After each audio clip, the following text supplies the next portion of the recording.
Well, I visited my very dear brother, President Mahmoud Abbas, to show our complete solidarity with the people of Palestine and the atrocities committed by Israel in Gaza for the last 1 year, genocide.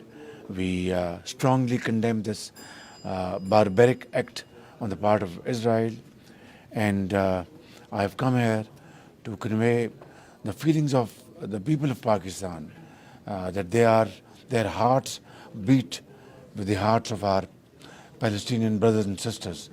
This is in the last 1 year, 41,000 Palestinians have been martyred.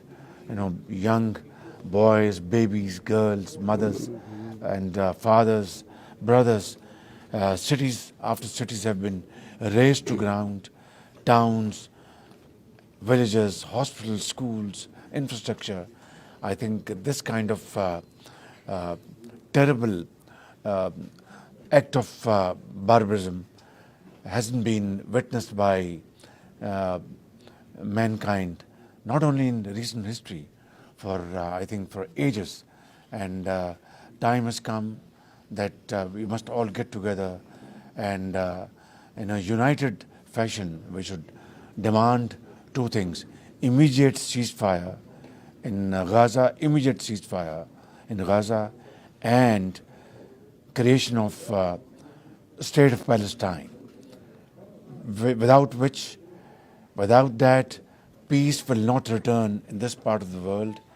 And if this situation is allowed to linger on for a period of time, then God forbid, things can become very, very tense around the globe.